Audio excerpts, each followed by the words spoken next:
Anggota DPR Krisdayanti menuai hujat buntut pengungkapan gaji anggota DPR. Pesohor itu juga dipanggil fraksi PDI Perjuangan yang menganggap pernyataannya menyudutkan DPR. Gajinya anggota DPR.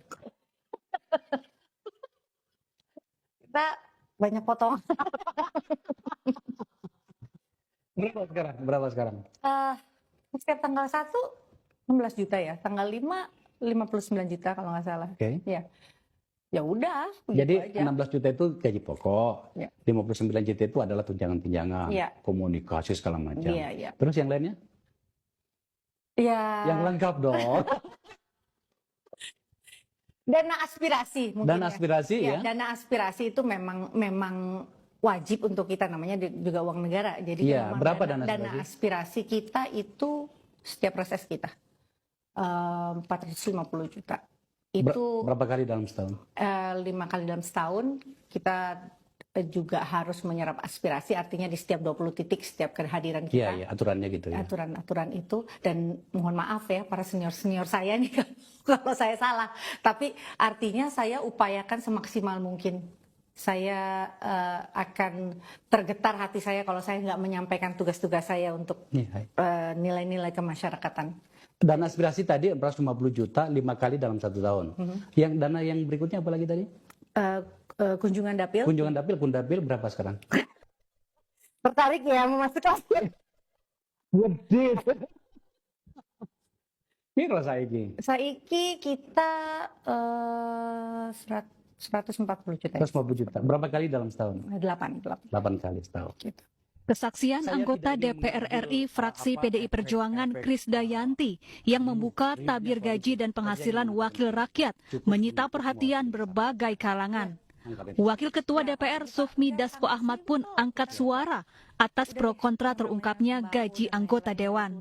Menurutnya, DPR telah menjunjung tinggi azas transparansi. Sebenarnya itu kan sudah dirinci sebenarnya sama Mbak Krisdayanti, itu kan bukan pendapatan. Kalau pendapatan itu kan artinya uang masuk dibawa pulang ke rumah. Nah sementara take home pay kita, dan ini juga ada di website DPR, sebenarnya bukan hal yang ditutup-tutupi. Bahwa berapa gaji, berapa tunjangan, lalu kemudian yang lain-lain itu adalah memang untuk kegiatan-kegiatan di dapil. Mengenai reses, lalu kunjungan dapil,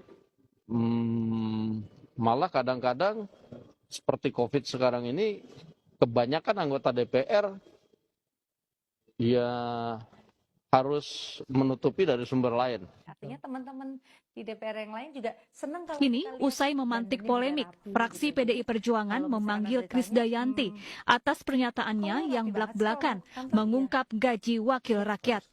Fraksi PDI Perjuangan memanggil KD lantaran pernyataannya dianggap menyudutkan DPR. Udah jadi etalase berdiri sebagai di etalase. Meski mengapresiasi Krisdayanti yang berani mengungkap penghasilan anggota DPR, peneliti Formapi menilai kinerja wakil rakyat tidak sesuai dengan besarnya gaji yang mereka terima. Berikut pernyataan peneliti Formapi Lusius Karus. Tunjangan untuk pelaksanaan tugas anggota DPR di daerah pemilihannya, sulit rasanya mengetahui bahwa sangat sedikit aspirasi yang diperjuangkan anggota DPR. Perjuangan aspirasi paling nyata itu bisa dilihat melalui hasil kinerja mereka. Dengan hasil kinerja yang buruk, kita bisa menyimpulkan bahwa serap aspirasi yang dilakukan anggota dengan sokongan dana luar biasa besar gagal membuahkan hasil. Jadi nampaknya sia-sia anggaran besar untuk serap aspirasi dan reses itu diberikan kepada anggota DPR. Terbongkarnya pendapatan anggota DPR ini di tengah situasi sulit karena pandemi saat ini juga sekaligus menunjukkan betapa kepedulian dan sensitivitas wakil rakyat kita jauh dari harapan. Dengan pendapatan fantastis mereka, langsung terlihat jurang tajam antara wakil rakyat dengan rakyatnya.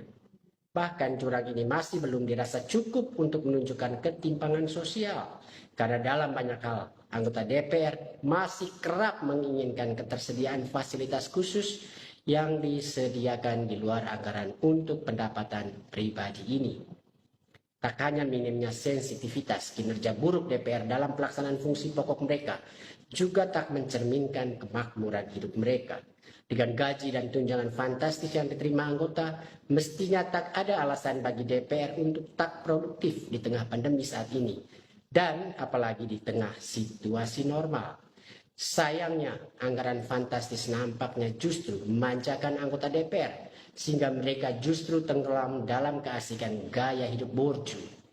Di saat bersamaan, tanggung jawab mereka dalam menunaikan tugas utama justru terabaikan. Bayangkan betapa tak masuk akalnya dengan pendapatan fantastis anggota DPR. Selama 2 tahun pertama masa jabatan mereka, baru ada 4 RUU prioritas yang mampu mereka sahkan.